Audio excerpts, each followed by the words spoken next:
So it is 5 o'clock, May 20th, 2020. I'd like to begin the Board of Health meeting. Everybody's in attendance. Aria Zayas, Chris Mills, Lynn LeBlanc, Kristen Kennedy, and Mark Taylor. In keeping with the ongoing emergency order from Governor Charlie Baker to limit gatherings and maximize social distancing, and under legislation passed to address remote board meeting during the emergency declaration, this meeting will be conducted over Zoom. Attendance by board commission members will be remote, and remote attendance shall count towards quorum. The meeting will be broadcast live and recorded on ECAT. To join a remote meeting using your computer, click on the URL at the top of the meeting agenda or copy it and paste it into your browser. To join a remote meeting using your phone, call the number provided underneath the URL. You will be needing the meeting ID to join by phone only. All right. So we're here just to discuss the one action, and that is discuss and possible vote on order to require business opening under the governor's reopening plan and to file the required mass COVID-19 checklist and affidavit with the Board of Health. Right. So I'm going to switch us over to screen share, and I was going to switch us over to screen share. Okay. Let me see if I can talk and find what I'm looking for. So as most everybody knows, earlier this week, there it is, the governor unveiled the, where are you guys? Now, where are you? There you are. The governor opened up, received the report that he was waiting for from the advisory committee on reopening the state. And as we all knew, this is going to be a phased reopening. There are different industries that are going to be allowed to open during different phases, and there are different metrics that are going to be looked at on a daily basis to ensure that we continue to move in the right direction.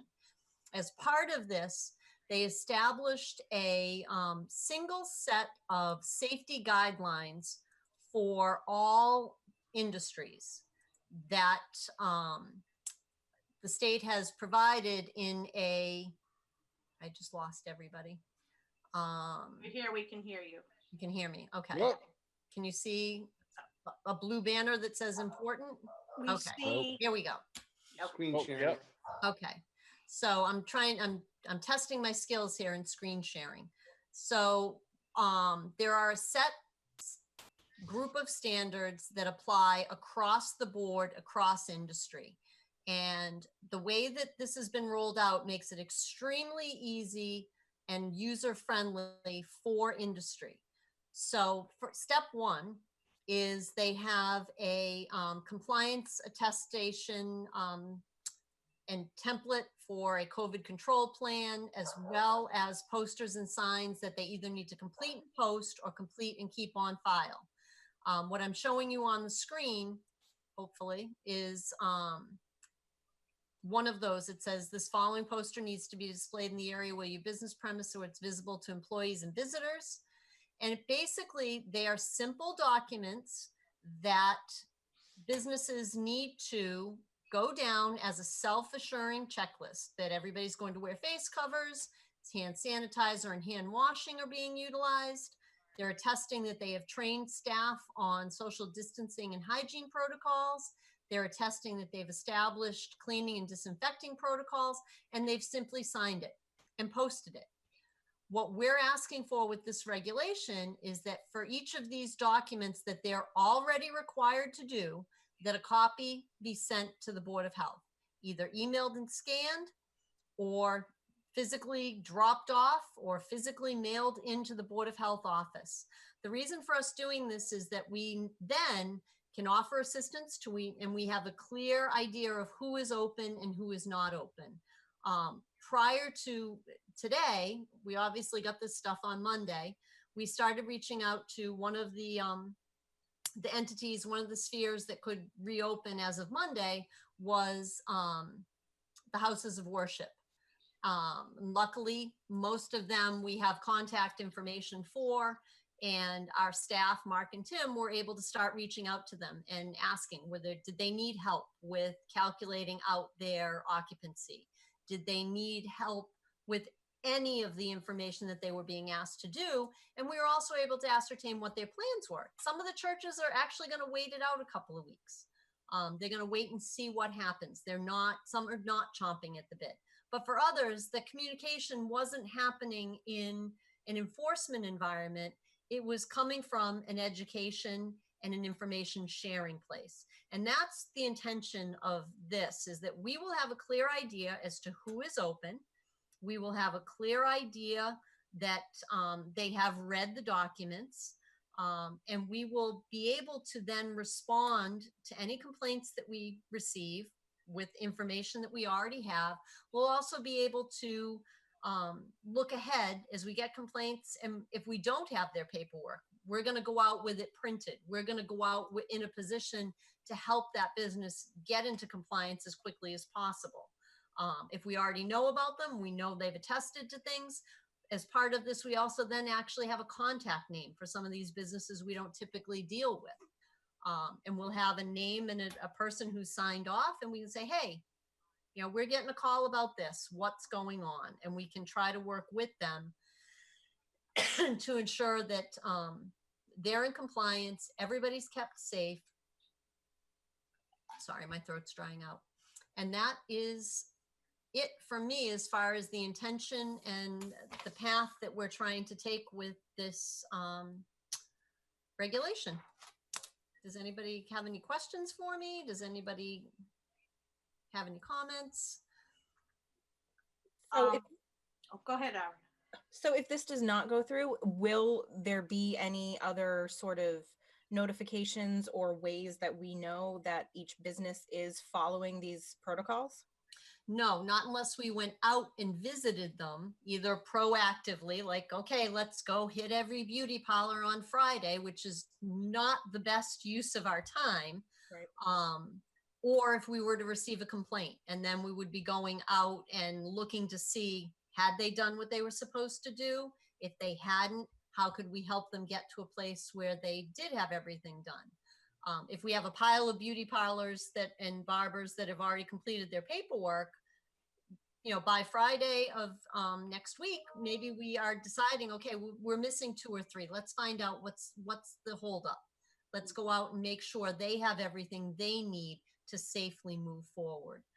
It just, I think, is a great tool for us to be able to look at the landscape across the town and direct our already thin resources where we can be of the most use and the most help, by either getting the information to the ones we don't hear from, or being able to go out to a complaint if we have to, from a knowledgeable standpoint. Like, you already put in your plan that you're doing A, but my complaint says you're not doing it. What's stopping it? And we actually just have a little bit more information to actually have a constructive conversation, as opposed to just reacting and knowing nothing. I am completely for that. I'm actually a little disappointed that the Commonwealth didn't set forth that. I agree. You guys are not out patrolling for violations or what have you.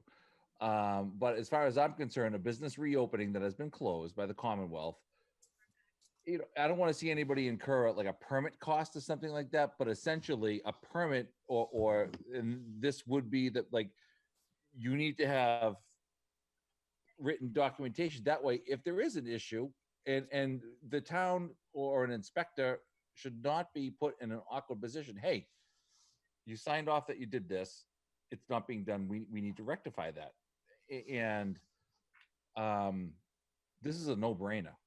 I agree with you. I can't think of one bad thing about it. Yeah, I'm actually irritated that the state didn't. Every town has a board of health, or an inspectional. I'm sorry, it's just No, Yeah. and the other thing, I mean, there isn't, if anybody's watching this streaming, is the other thing is this isn't meant to hold anybody up. There should be no expectation that they're going to hear back from us. There's no review of this. We just want it added to our files, and that way we have the information. We know that the businesses that are opening, which businesses are open, and the ones that we see open, we can easily check and say, yep, they know what they're doing. They've got all their ducks in a row. We don't intend to, nobody has to wait for a call back from us that we got it or that it's approved. It's just simply requiring the filing, as opposed to what the state said is they're required to show it to you if you come out. We're trying to avoid having to go out unnecessarily. There are other areas we can be putting our energies towards that will be more impactful to stopping the spread of COVID. And the affidavit itself has to go to the state before they open anyway. So it's, Nope. This was all, it's all self-certification from the state. They developed the documents and sent the template out for the COVID control plan. They sent the document I had up on the screen a few minutes ago that was their compliance attestation poster that they have to post. They also have posters on their website that have to be posted as well. And then there is a separate checklist depending on the industry that they're in or the sector that they're in. There's one for construction, there's one for beauty parlors, there's one for houses of worship, and they're responsible for completing it and holding it. We're just saying, share it. Don't just hold on to it, do it, hold on to it, but share it with us so that we can be your partner in this. and how do you know if it's done? If somebody, I hate to say this, but So if the houses of nobody's worship, looking at it, we can't be sure it's done either. You know, it's good to have it. right, we can't be sure. So when we're looking at the houses of worship and we've gotten 10 out of 12, we then can follow up with the other two. And they may be one or two that say, we're going to wait, we're not opening yet, but thank you very much for reaching out to us. And the other part of this is we're collecting the contact information too. So if we get something of value, we can quickly get it out to them. With our food establishments, with some of the other industries that we permit, we're able to blast out emails very easily that contain useful information for them. By getting these pieces in line too, we'll also have contact information for some of those other industries, so that if we get something, we get a best practice or we get information on something, we'll be able to get it out to them as well. It almost seems to me like an added benefit to the businesses of town, that you have this stuff on file. If for some reason they have misplaced whatever, you know, you can help them locate resources. I mean, yeah, I also don't see any downsides to this. I mean, it definitely, from my intention is for us to just establish contact and let them know we are a resource. We're a partner in this. It's been said over and over again, not one person is going to stop COVID. We're going to stop it together. So this is just opening up another channel of communication, another channel of information, so that we can easily communicate, we can support them. And again, just establishing that rapport that we're not at this from an enforcement standpoint. We're coming at this from an educational standpoint and a partnership standpoint. Mhm. Anything else? Can we move to vote? I'm all set. Are you, Aria? All set. Does somebody want to make a motion? I'll make the motion to vote to adopt the policy of The having regulation. the regulation of having the businesses notify the Board of Health with the appropriate paperwork that they are opening. Seconded. Third. All those in favor? Roll call. Zayas, aye. Mills, aye. LeBlanc, aye.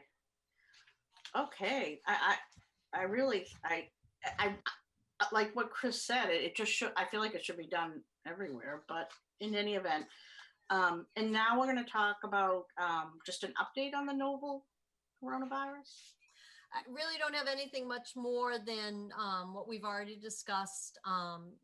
Actually, one of the very interesting things to me has been, as part of this rollout, the state went back and made a change in their COVID dashboard that I think is definitely worth going in and looking at if you haven't looked at it in the past. And it's the first two charts that you encounter in that dashboard. And the first one was, it was the number of cases per day. And it's broken down this way. And you would see it periodically would dip as we got into Sunday, Monday, or Monday, Tuesday, and then it would go back up. And I think a lot of people were questioning that when you looked at this chart, we didn't have that downward projectile that we all have been looking for, that consistent downward slope. Part of I think the problem with that chart was just the way they were charting it. They were charting it by the date that the result was reported, not the date that the test was done. So as of now, as of this week, they've gone back and actually are reporting, each silo is by test date. So if you go in and look at it today, I remember I looked at it on Monday, I think it had 4 cases because there were only 4 tests done and reported on that day. There were probably 1,000 tests, or actually when you look at the testing data, there probably were 10,000 tests done that day. We just don't have the results yet. So it was unfair to be looking at it. It didn't line up with the number of tests. Now it lines up perfectly with the chart under it, in that you can see on a given day. And if you look at the beginning of this week, you'll see that, 10,000 tests were done. And if you go back up to the positives, you're going to see that 1,000 of them were positive. You're going to see next that 12,000 tests were done. You're going to see 128 were positive. We're at about 10% of what we're testing coming back positive, but now they match up. You can see that this is how many tests we did, and this is how many of those were positive on that day, not reported on that day. Because as we know, we're having some tests that are coming back that are rapids, that are only taking hours, and we have others that are taking 4 and 5 days to hit the system. We don't want to chart them against the day they hit the system. We want to chart them against the day that we actually did the test. So that correction was really interesting to see, and I think will give us a much better idea of the numbers that I think the administration has been looking at all along, but wasn't being presented to us in the same manner. Our case number is kind of doing it's staying about the same. It keeps making little ups, little downs. And, that's just the nature of the beast. And I'm sure, everyone's expectation is that as we start opening up, we are going to start to see, little rises here and there.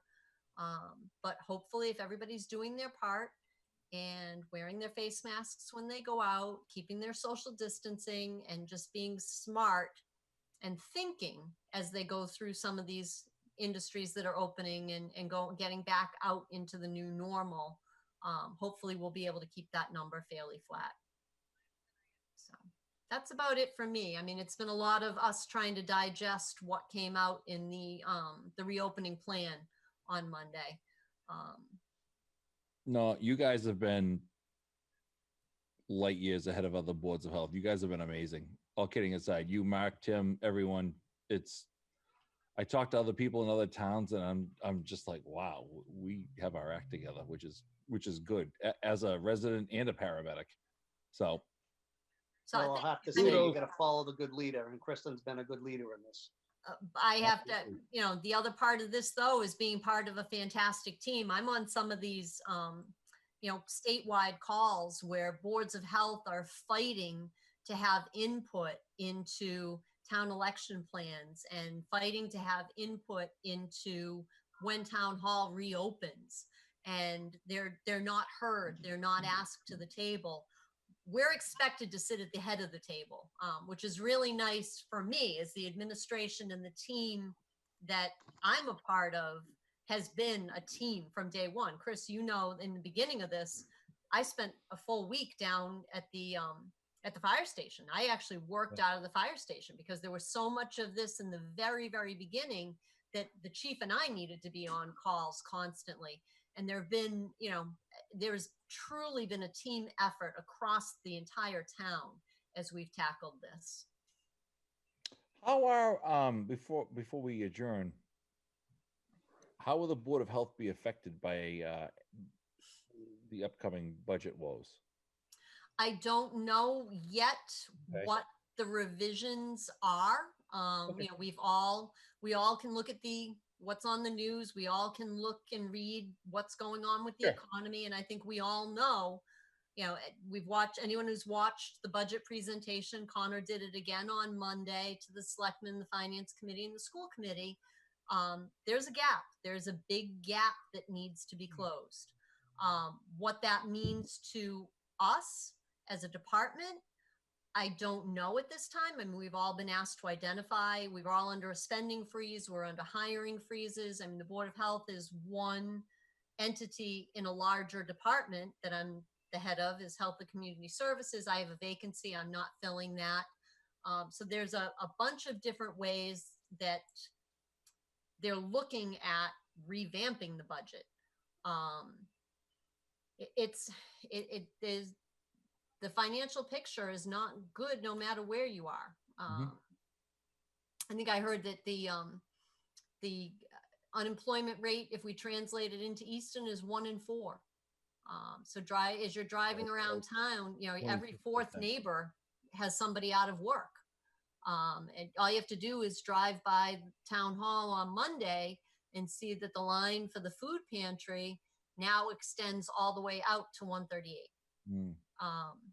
These are very, very trying times. We're lean to begin with. And I don't feel like our Board of Health has a lot of fat to trim. Like I don't have perspective with other towns so much, but I don't feel like,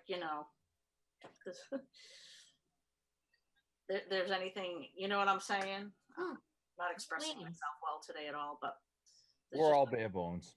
Yep. Yeah, we're all lean. The town is lean. We're very lean, very efficient, which makes times like this even harder. But we're doing our best, and we'll continue to keep doing our best. Thank you for everything you're doing. Thank you. Thank you guys for being there. It's great to be able to pick up the phone or call a meeting on 48 hours notice, because we see a need in the office of something that's going to help make it easier for us to do our jobs and to protect the residents. And your willingness to, come to a Zoom meeting on on 48 hours notice, really is a testament to your desire to make sure we get it right. Bless you. I'm sorry. So now, how are the businesses being notified of this new regulation? So again, the governor released his plan and everybody's supposed to do this. I don't know if through some of their industry methods, the information is getting out there. We don't tend to sit back and wait for other people to do what we think is our job. We have a press release already drafted that deals with the whole reopening package. They held it at my request, and we'll release it tomorrow because I wanted this to be in there, because people do tend to pay attention to a press release. So this will be embedded in it. We've been more directed, as I said, with the houses of worship. We've reached out to all of them.